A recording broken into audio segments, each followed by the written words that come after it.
It was just a little while back to the day that Crosby, Stills, and Nash performed Woodstock, which was your song, and you were not at Woodstock. Why not? Well, Crosby, Stills, Nash and Young made their first professional appearance, I think it was 2 nights earlier in Chicago. We all played in Chicago. And we played there Friday and Saturday night. And Sunday night, we were supposed to all go into Woodstock. Now, Monday, I had to do the Dick Cavett show in New York. The Dick Cavett Show with Jefferson Airplane and Joni Mitchell. Ladies and gentlemen, Dick Cavett. Those at home may notice that I don't always dress this way. A lot of the people in my audience are very tired because they came here, I understand, from Woodstock, right here in the festival. People are still coming back. For 3 days in August of 1969, 500,000 young people attended the Woodstock Music and Art Fair.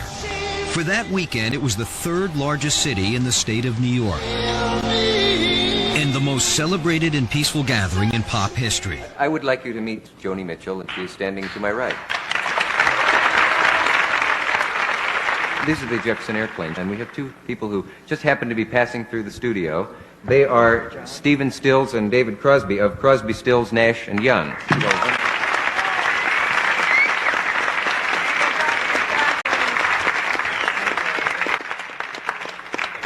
I hear you did very well at the festival. Did it feel good? At 4 o'clock in the morning. 4 in the morning? In the rain. We were there at 7:30 in the morning. This is our second gig.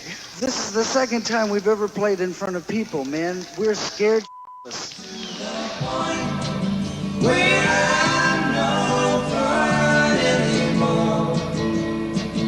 I'm sorry. Sometimes it hurts so badly I must cry out loud. It felt good. I still have my mud. It still felt good. So Crosby, Stills, Nash and Young, and our agent, who was David Geffen at that time, our manager, Elliot Roberts, we arrived at the airport. At this point, Woodstock had become the 2nd largest city in New York, and it was also kind of in a state of emergency. And the question was, yes, we could get in there. There was a helicopter coming to pick us up, but could they get me out in time to get me to the show on Monday? So the boys went. How was the festival in general? Would you consider it a success? It was incredible. For instance, like about 2 nights ago, that place up there was the 2nd biggest city in New York. Yeah. And had no violence. Did the mayor? It was like being the girl in the family. So the boys went off to the festival, and I got to stay behind. And I watched it on TV like a kid that got left behind. And I think the song, had I gone, I might not have written the song because my point of view would have been so different. This next song that I'm going to play is about one of these pop festivals. It's one that I didn't really get to go to. I'd been playing the night before in Chicago with a band, friends of mine, Crosby, Stills, Nash, Young. It was their first professional appearance, and we were all kind of excited about it. And the next night we were supposed to all play in Woodstock, and I had to do a TV show the next day, so I kind of got left behind because they were having problems getting people in and getting them back out again and everything. So I stayed home in New York and I watched it on television all day. I wrote a little song for my friends to sing and for myself to sing as well, and it's called Woodstock. It goes like this. I'm going on down to Yasgur's farm, gonna join in a rock and roll band. I'm gonna camp out on the land, Lord, I'm gonna try and get my soul free. We are stardust, we are golden, and we got to get ourselves back to the garden.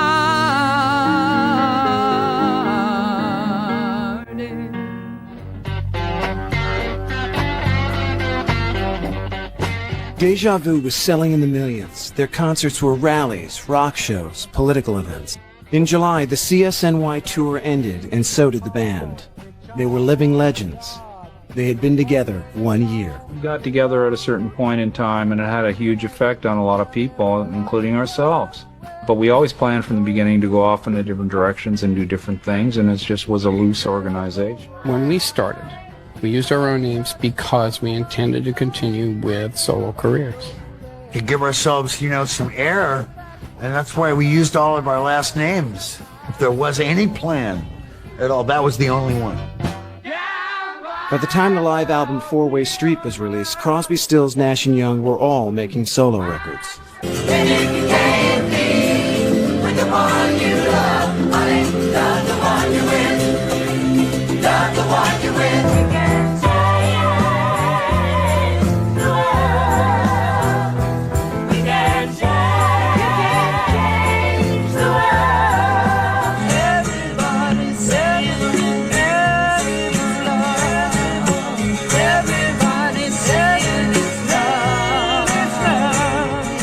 Look at Mother Nature on the run in the 1970s, and I'm getting old. Keep me searching for a heart of gold, and I'm getting old. Harvest was the biggest selling album of 1972. Heart of Gold was Neil's first #1 single. He had left the biggest group in America and not lost a step. All four had hit solo albums. While Stills and Young were leading their own bands, Crosby and Nash began making music together as a duo. The only one of us who's gone off on his own and been really successful is Neil, and he's done that brilliantly. Communication. I was going to ask you something. Do you ever, as a group, ever get asked to endorse a political candidate the way actors do? Or? I'd sing for Pierre Trudeau. Yeah. Now Pierre Trudeau's another. I would sing for Pierre Trudeau. I guess everybody knows you're from Canada. Your work is sort of unpolitical in general. Well, yeah, I sing mostly about love and things that I can understand. I don't understand politics, mainly because in Canada we just never do anything very political. The biggest political news that I can remember ever there was the choosing of the flag. And that took 3 years. But we're still here at the south of you, protecting your border. The musicality that kept developing in the records that came after Blue were really amazing. After the fame that Blue brought her, Joni retreated to the Canadian wilderness, living in isolation for a year, resulting in the 1972 album For the Roses.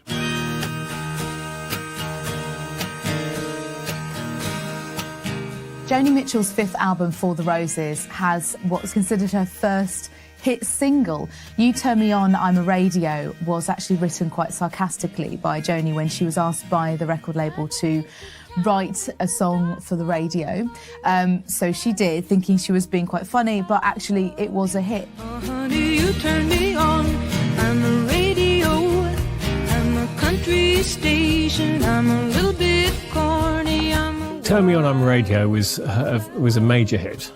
And so this was really Joni Mitchell's most commercially successful period, and it led to Court and Spark. Seminal record would be Court and Spark, if I was to have a top 5 list. After winning fame with several albums that establish her as the queen of confessional folk, Joni Mitchell takes an adventurous left turn and attracts a new devoted following with her jazz pop sound. Joni Mitchell decided she wanted to make a clean break from her folk past. She employed this jazz fusion band, LA Express, and they recorded this amazing album and they took it out on tour across the US and Canada, and the reviews were amazing.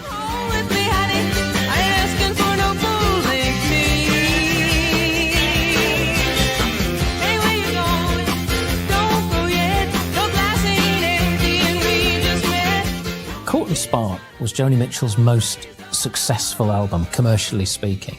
It reached #2 in the United States. Court and Spark was actually nominated for 4 Grammys, winning 1 for Best Arrangement, Instrumentation and Vocals. She was really at the height of her popularity, you know, strangely having become this icon of the folk generation. She was now a very successful jazz musician. Help me, I think I'm falling in love again.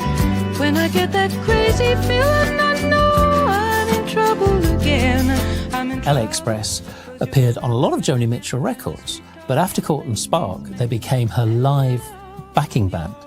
I think what's really interesting with Joni Mitchell is she's never happy to just settle and do the same thing album after album. She's a real pioneer, she's pushing forward. I remember a band, we were rehearsing, somebody's, oh, I saw Joni Mitchell album just came out. Everybody went, got the copy, put some speakers on the floor, lie down, and just go for a couple of days. You know, just like, oh God, she did it again. Somebody calling you down, I do my best, I do good business.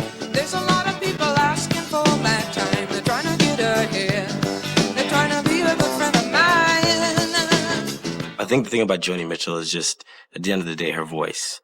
She's a very pure voice, and as a younger person, I would hear this person's voice and wonder who this person was. What I respect most about her is that she can do jazz like a jazz singer. Joni's gained an enormous respect in the jazz community.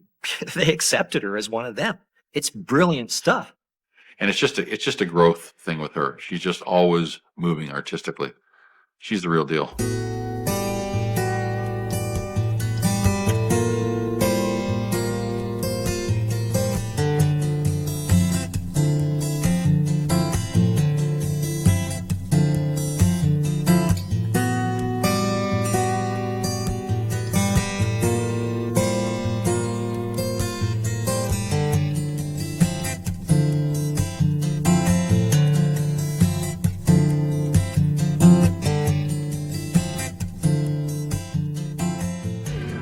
Firewater right on my breath, and the doctor warned me I might catch a death.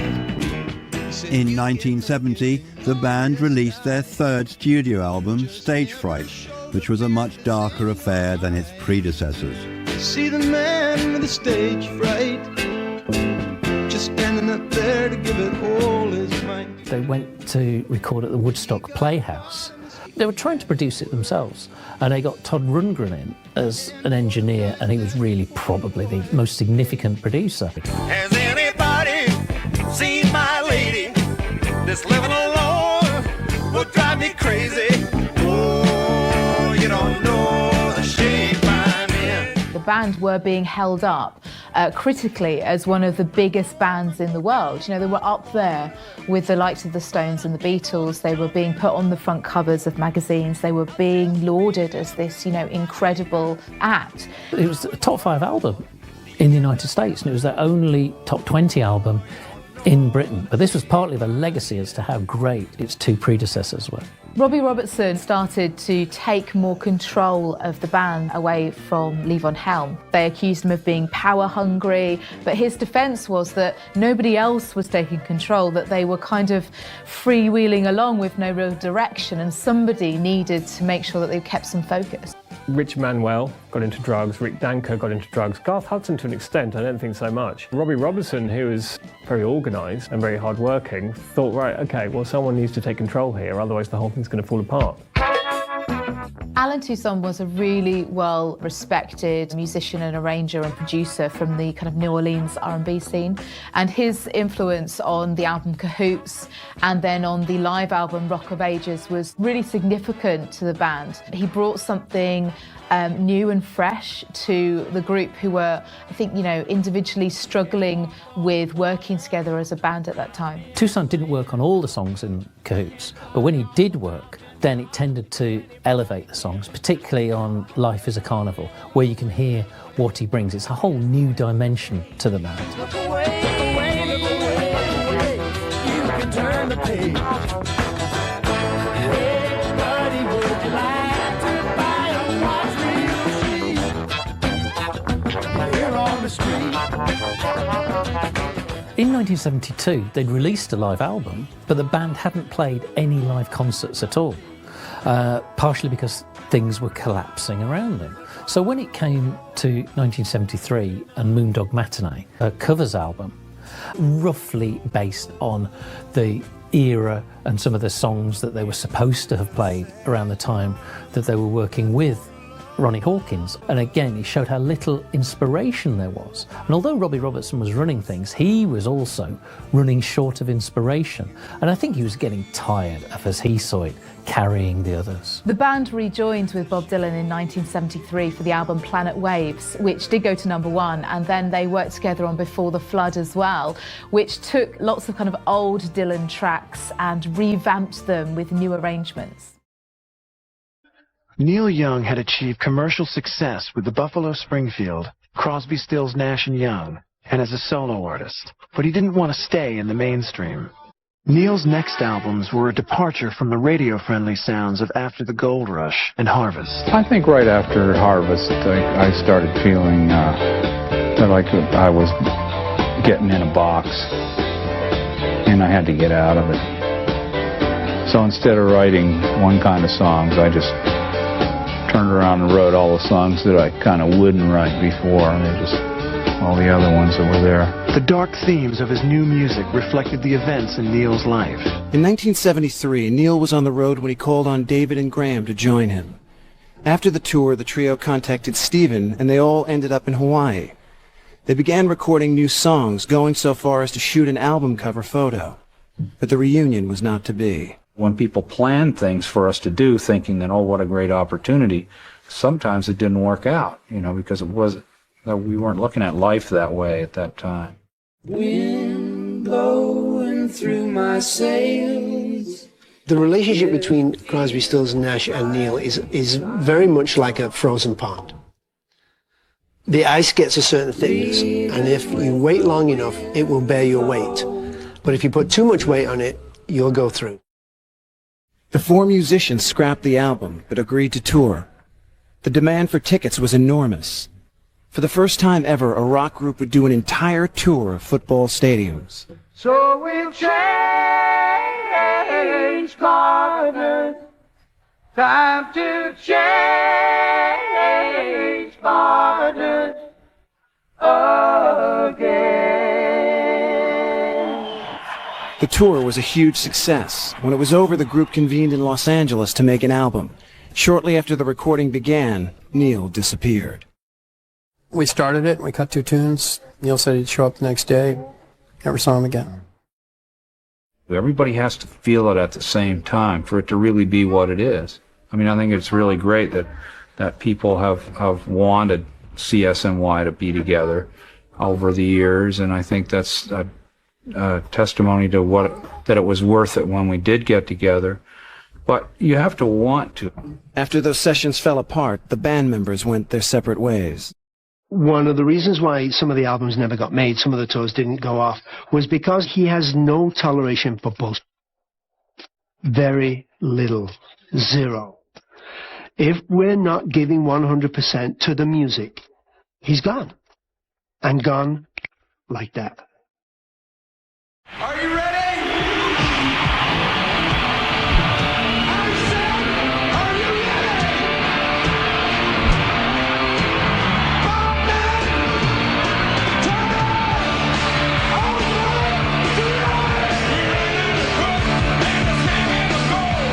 I've always said that BTO set the table for rock and roll bands in this country. With the pedal to the metal and their hands on the rock and roll wheel, Winnipeg's Bachman-Turner Overdrive found themselves in the fast lane to musical success. They were Canada's top rock band in the mid-1970s.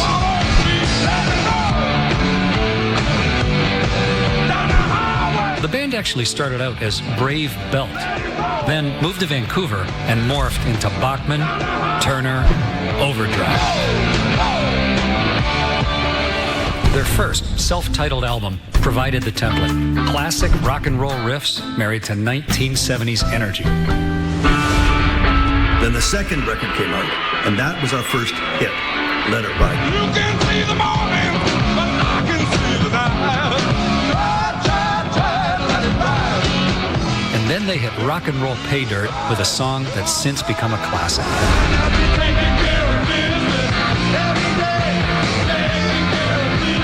Not Fragile came out, wham, off they went. Nothing yet. Baby, you just ain't nothing yet. Here's something that you're never gonna forget. 1975 were giant peak years for BTO, where we won all the #1 positions in the trade magazines as best rock group. That's the biggest selling record in 1975 in America of any record of any genre from any act globally. Not Fragile.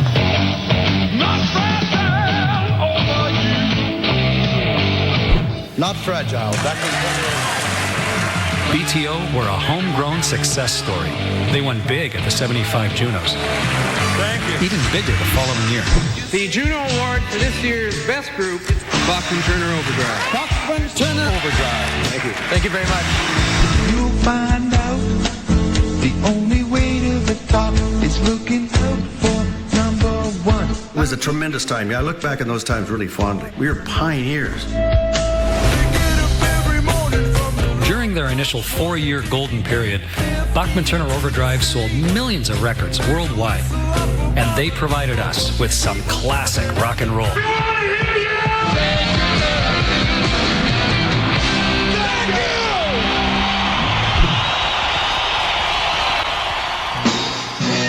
Winnipeg's The Guess Who have no trouble staying on course as one of the country's biggest acts. Having landed several top 10 singles around the world, the band, led by singer Burton Cummings, carries on after Randy Bachman's departure in 1970 and eventually settles on a lineup that will take the group through to the middle of the decade. 1972 was a hell of a busy year for the Guess Who. We did 3 albums and toured for 9 months, all in that 12-month period.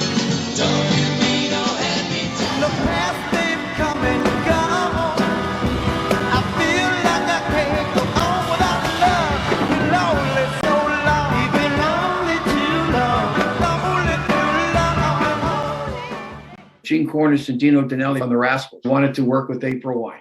So they recorded an album called April Wine Live. We recorded at a high school in Halifax. It was our very first live album.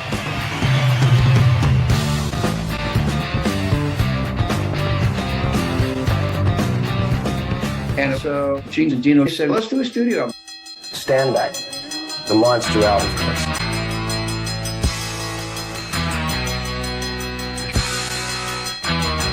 The song was written by Jim Clench. He wrote the song. And we was in a recording studio. We wanted a way to start the song. And there was a fire bell in the hallway. We took it off the wall, took it into the studio, mic'd it up, recorded it. Talk about ear candy.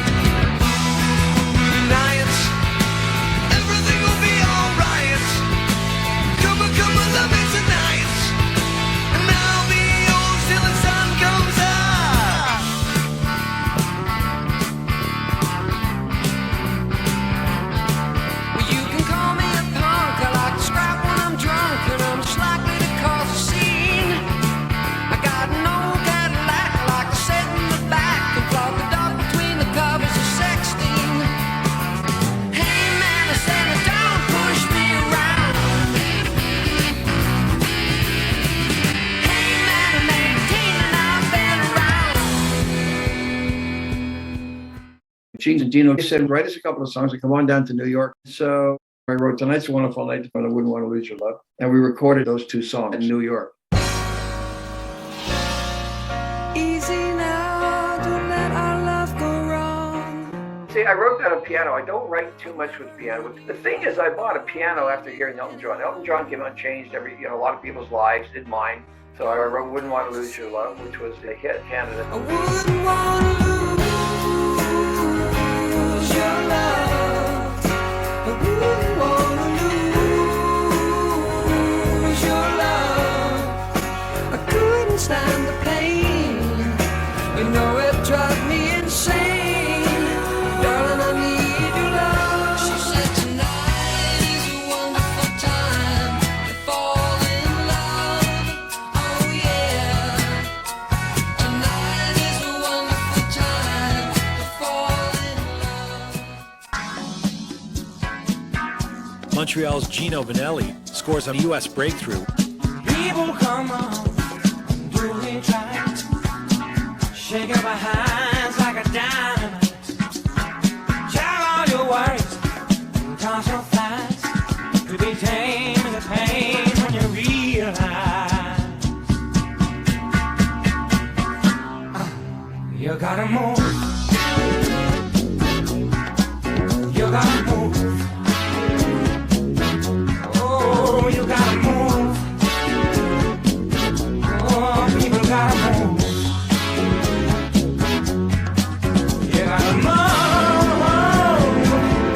rich, soulful sound, Montreal's Gino Vanelli scores a massive hit and a U.S. breakthrough with one of the era's most instantly recognizable songs.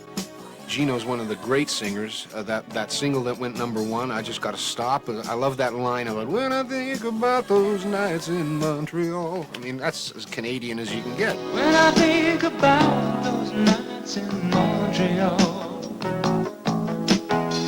I get the sweetest thoughts of you and me. Memories of love above the city lights. Oh, I'm trying so hard to take it, but I love my heart won't make it. I just wanna stop and tell you what I feel about you, babe. I never seen a performer work an audience, especially a female audience, over like he did. I just thought he was so hot and so sexy, and his music was something else that I sort of really felt inspired by. I Just Want to Stop. Out of control. Everyone loves that tune. Black people, white people, people from Micronesia that have grass skirts.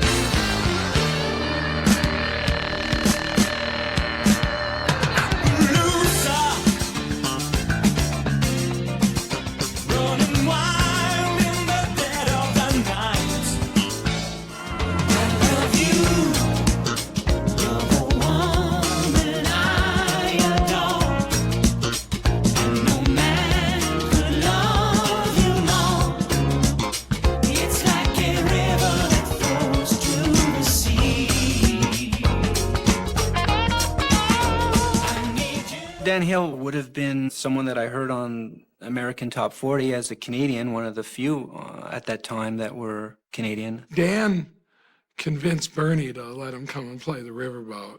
I remember Bernie Fiedler called me that very evening, and Bernie said, boy, you got to come down and hear this guy, Dan. So I did go down, and we both decided that we should sign Dan, so we did it at the riverboat.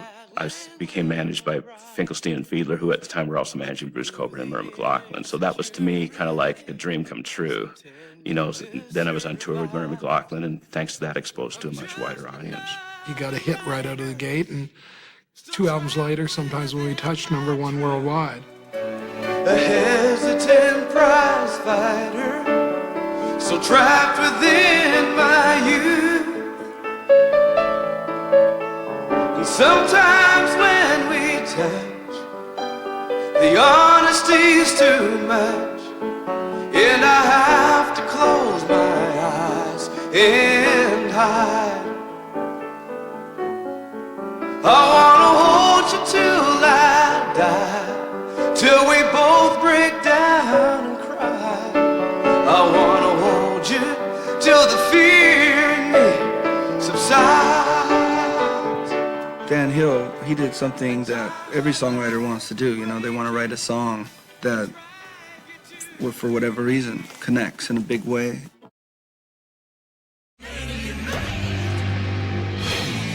Now, wash it down with something that's also associated with Canada the world over. Canada Dry Ginger Ale.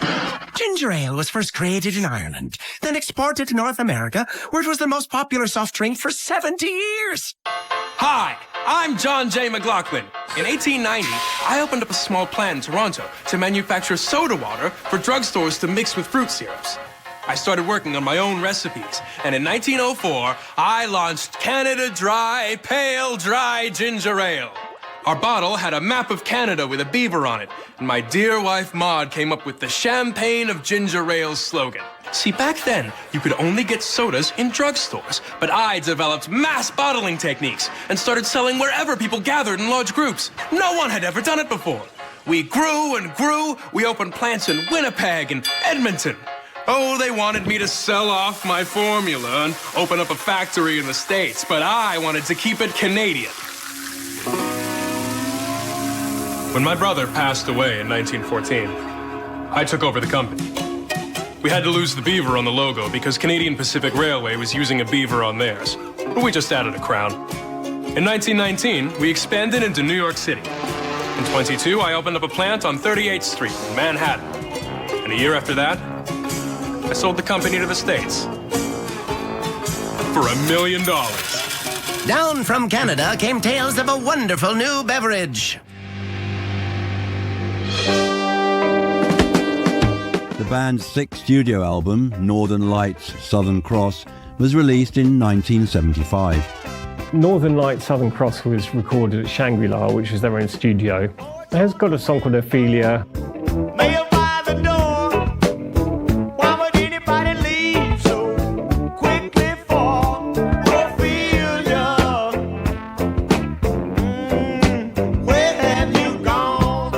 They got some of the old feeling back that they'd been searching for.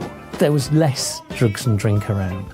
Robbie Robertson was still very much in control and he was contributing all the songs, although none of the lead vocals. But also they recorded it in a basement atmosphere. And this, yet again, is where it proved that the band were at their strongest, when they recorded informally. By 1976, Robbie Robertson had decided he'd had enough of touring, but decided that they should go out on a high with one final farewell concert, which would be filmed by Martin Scorsese, which is, of course, The Last Waltz.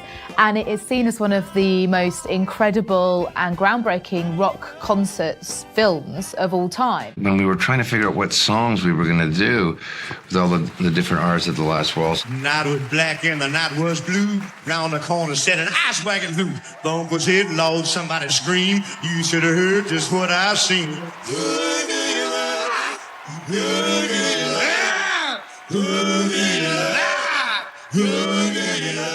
Up on Critical Creek, she sends me if I spring a leak.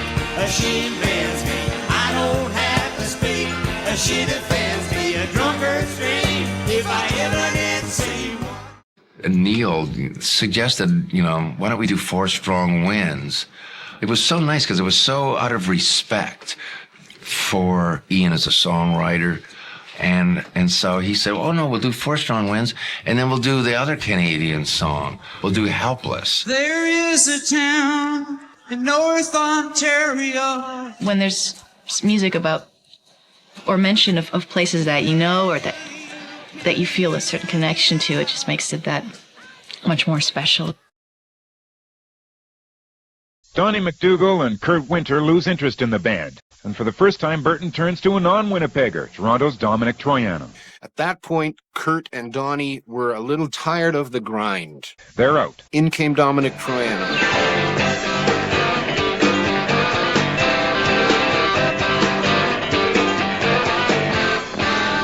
Too long since I've been shy and lonely. Ooh, but that's okay. My time with the Guess Who, I look back at it was kind of like a big 2-year holiday. We were touring, hanging out, playing, touring, writing. And Dominic and I hit it off as writers immediately. We wrote everything on those last 2 albums. She got the message across. He and her got kissing. Ooh my, having fun. I know that this is the thing that I've been really missing. One more dance has just begun. It ended up being not our biggest hit single, but a fairly big hit single, So it kind of took the jitters away from us, and it kind of said to the fans, okay, things are going to go on for a while now, and this is the new guitar. About 10 years time ago,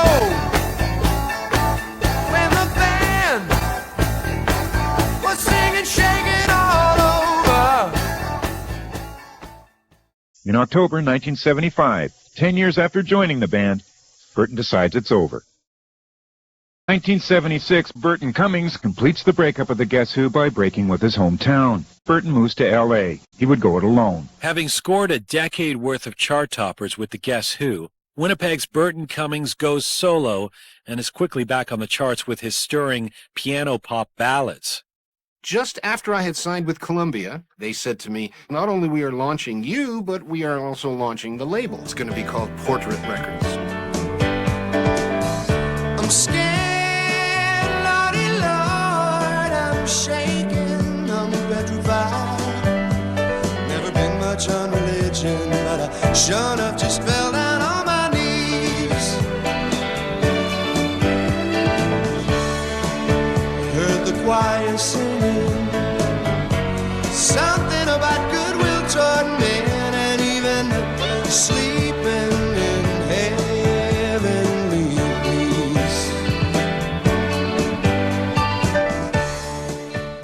look at the single, Stand Tall, the serial number ends with 01. It's kind of cool, you know, and I thought, you know, maybe this is a good idea. Never been this blue. Never knew the meaning of a heartache. You could put on Stand Tall right now. You could put on These Eyes right now. American Woman right now. You know, any of these songs, man, you know, they're bigger than just songs. This is a contribution to music, man. I stand tall, don't you fall. Don't do something you might regret later. But I remember Stand Tall, by the time you got to the chorus, yet again, he was making you believe, you know, this new and very different story from what I was kind of used to him singing. But still, very much going for it and dragging you in. I was an opening act for quite a while. When I first went solo, I, believe it or not, opened for Alice Cooper in about 40 cities.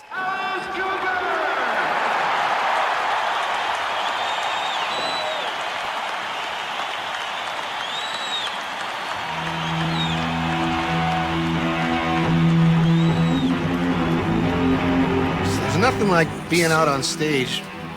You look out the first 20 rows and they've all got their eyes painted like Alice and they're all holding tomahawks and hatchets and I'm out there going, never been this blue. Let me tell you, it was an exercise in determination.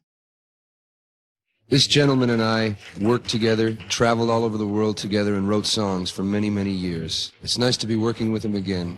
Here he is, my good friend, Mr. Randy Batten. Do you remember those early days when we first started writing songs? Yes, I remember. It was about 11 years ago, I guess, wasn't it?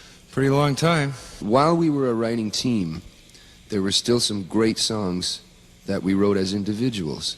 And my favorite one of all the things you wrote was Undone. Why don't we do a bit of that for the people? All right.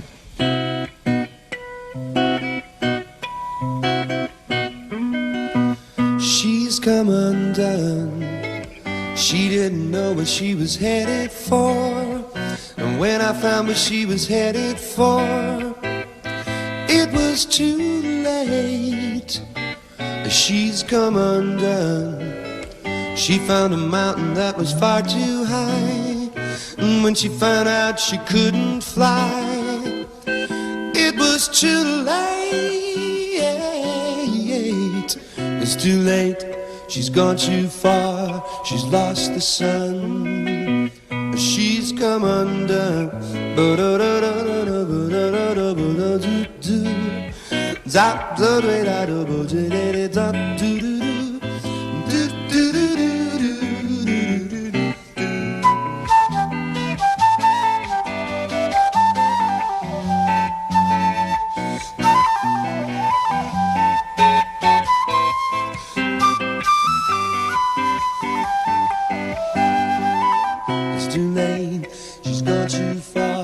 She's lost the sun. She's come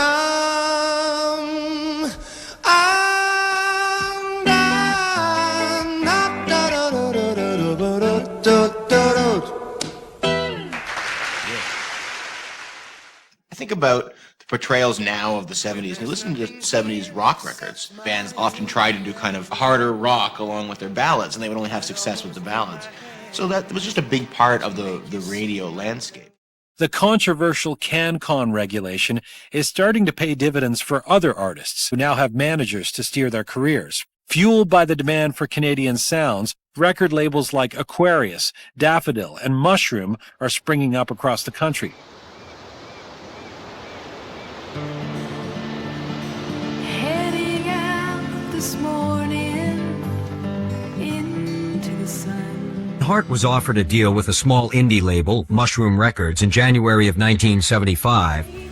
Mushroom Records came to see us. We were surprised even to get signed to an indie label in Vancouver, and surprised that we had enough songs to make an album, and on and on and on. Everything was a surprise then. Hart spent a year making their first record, Dreamboat Annie. But when the record came out, It looked like Dreamboat Annie just might sink. Wasn't really catching on. Nothing was happening, and it was a very difficult time. We were going, what's wrong? This is not supposed to happen this way, and it was real scary for a little while. The low point was at a dinner club in northern Canada, where Hart was fired 4 nights into a 2-week gig. Our manager came down and said, you just got fired. The good news is you're going to open up for Rod Stewart in 4 days. And then the next minute, we're on a train to Montreal. What the band knew was that Montreal radio had been playing Dreamboat Annie. And when they walked out onto that big stage for the first time, the audience already knew their songs. We came out to a house full of lit matches. And I remember everybody just kind of got choked up in the band.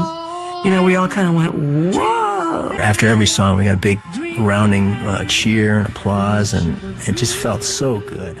By the end of 1976, Dreamboat Annie had sold over 1 million copies.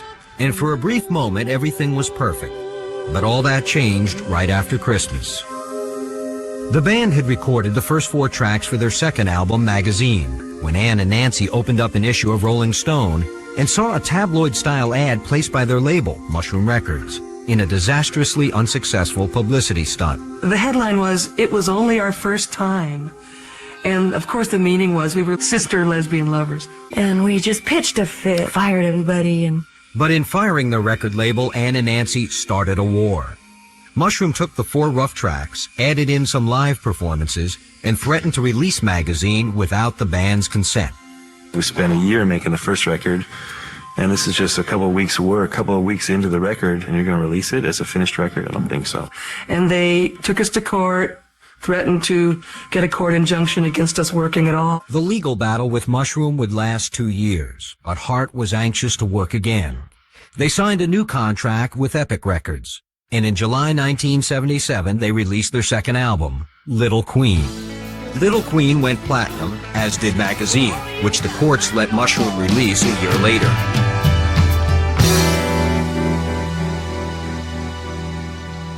One of the things that kept me the most interested in the Canadian music scene was and is the Quebec music scene.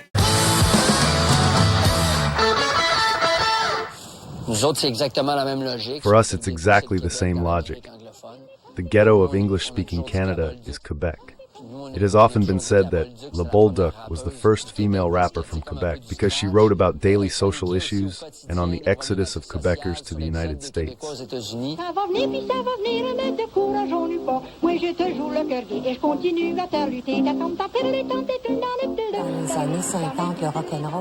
In the 50s, rock and roll and all of that, it was the Americans who started it. This music had as much influence on us in Quebec as it did everywhere. So we said to ourselves, this music is fun, and yes, we too can make this music here.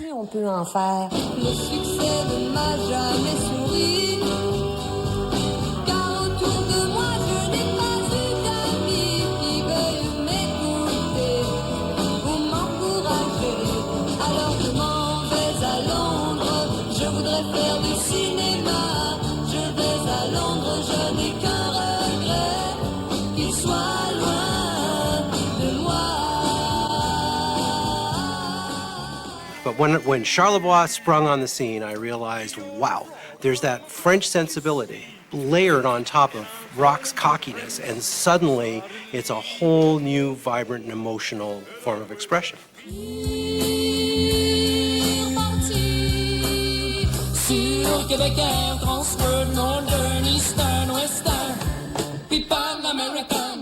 We were very instrumental in putting Robert Charlebois on his first Canadian tour with a show called Festival Express that traveled right across the country. It was a train, a potlatch type train that started and played shows in Montreal, then Toronto, then Winnipeg, Calgary, and Vancouver. And Robert will always remember that as one of the highlights of his career because he had the opportunity to rub shoulders with people like Janis Joplin and all those big musicians of that era. Je suis un Hells Angels à pied. Je roule la bille sur du papier. Je mange des hot dogs, mais je bois du thé. Je suis un Satan's Choice raté. Quand je vais sa Maine, je mange des goûters. Je suis un pomme de bœuf, bonne famille.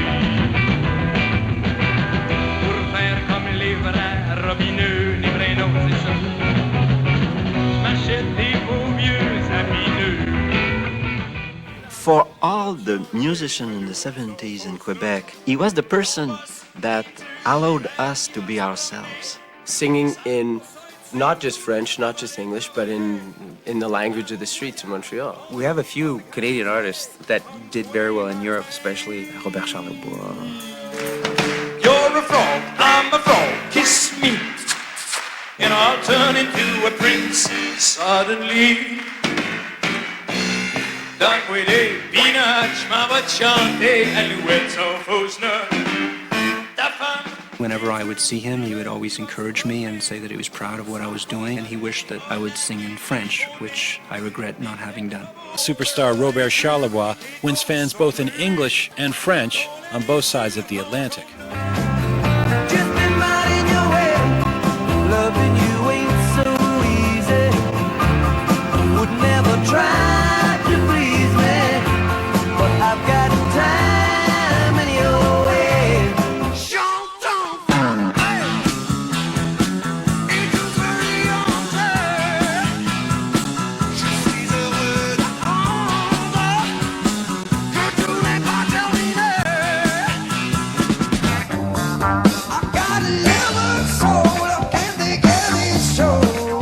Morse Code was another great band from Quebec.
North of Montreal in the Laurentian Mountains. Engineer wanted Le Studio Morin Heights. Call this number.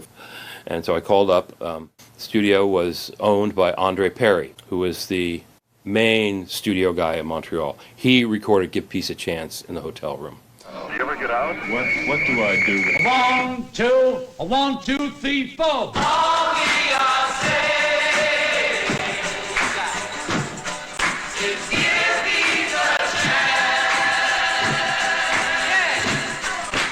I've had 2 studios in Montreal where we did the John Lennon Give Peace a Chance years ago back in '68 and did a lot of French artists in those days from Paris.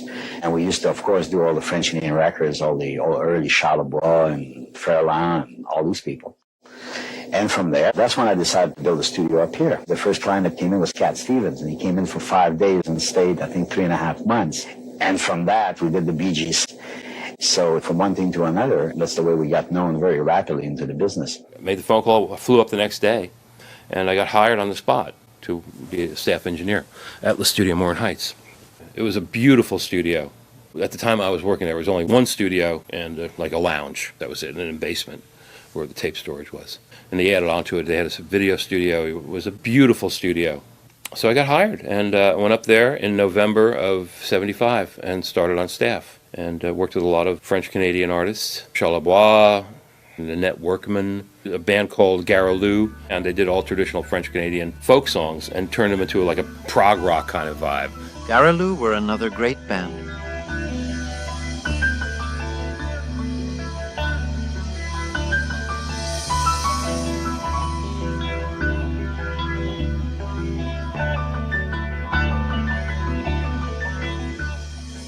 Lougarou, that was the first record I really produced.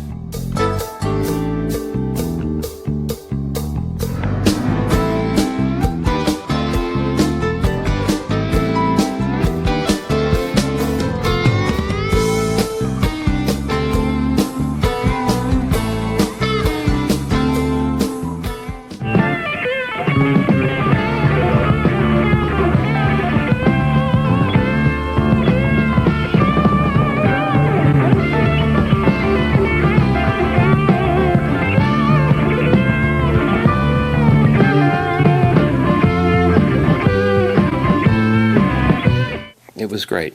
It was the start of a long-lasting relationship. Like Robert Charlebois in the 70s, Danielle Lavoie scores a massive hit with a song that goes #1 in both Quebec and France. Yeah, I did get quite a few awards in those years because I got a couple of victoires, which are the Grammys for France. I won 2 records in a row. I got Victoire for the Francophone album. I guess the big break came a few years later with a record called Attention, Attention. Singer-songwriters Richard and Marie-Claire Séguin and Gilles Vallée-Katz, inspired by classic chansons, craft new anthems of love and hope. The first band that Rivard and me went to a record store and bought a record, it was from Les Séguin. And we were amazed by the vocal quality of Marie-Claire and Richard Séguin singing together. It was so magical for us. La maison que j'ai n'a pas de toiture, de porte non plus, de fenêtre point. J'entre par le haut comme mon cheminée entre la fumée. And they got a contract with Warner Brothers, and then they called me up to play with them. I mean, if you would ask me before, who would you like to play with? I mean, they would have been on top of my list. Quelle belle journée, quelle fraîche matinée. In the 70s, I recorded 8 albums in 7 years. I felt that we were taking it easy because the artists I loved, like the Beatles, were putting out 3 albums a year, so 1 album a year. What is this, The first album of Gilles Vallée-Katz were great music for us. Very well produced. Audiences are the same around the world. And I think that if people feel the artist is true to himself, I think the language is secondary. The song that goes #1 in both Quebec and France. J'aurais voulu être un artiste pour avoir le monde à refaire, pour pouvoir être un anarchiste et vivre comme un millionnaire. Et vivre comme un millionnaire.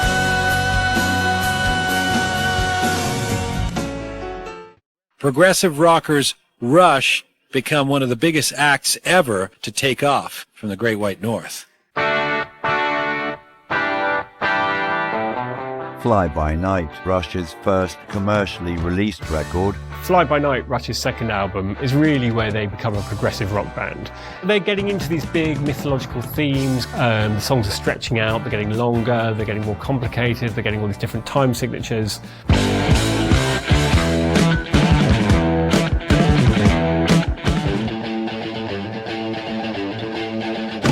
The band's third album, Progressive Steel, was really progressive rock. Didn't sell as well as Fly By Night. Move along quick, it furthers one to have somewhere to go. Stephen was on tour with his own band when Neil showed up. After years as being part of Buffalo, Springfield, and CSNY, Stephen and Neil began recording as Stills and Young. We make lots of room for each other and we listen to each other, and there's little spheres of influences, and Neil and I have a way of saying things in 3 sentences that it might take him and David all day to get to. Stephen and Neil have a special chemistry, the same way that Nash and I do. And I love you. I love you. I do. Stephen's always wanted to work with Neil, and I think he always will. And I think that goes both ways. After recording a few songs, Stills and Young invited Crosby and Nash down to Miami to join the sessions. Once again, talk of a CSNY album and tour began. But David and Graham had signed a deal with ABC Records and had to finish an album for them first. They left Miami to finish the Crosby-Nash album, Wind on the Water, and in their absence, Neil and Stephen erased their vocals from the recorded tracks. David and Graham were hurt and angry. Neil and Stephen released Long May You Run by the Stills Young Band and went out on the road. We've been through some things together, It was a great record, and then the tour got going along pretty good, and we were moving so fast, though, there was no time to rehearse up anything new, so the set never changed. After a few weeks, Neil quit the tour. He left Stephen a telegram that said, "Funny how some things that start spontaneously end that way. Eat a peach, Neil." Neil's sense of humor, it certainly wasn't. I certainly knew him too well to let him hurt my feelings. I left the tour in the middle of the tour, and there was something wrong. Something was wrong with the whole thing. The balance was off, and it wasn't working. So I bailed on it. He has managed to keep this mysterious attitude and this sense of keeping people off balance slightly because they're not sure what's coming next. His madness is backed up by being brilliant, by writing great songs, by playing great guitar, by making great arrangements and making great recordings. And you can't deny that.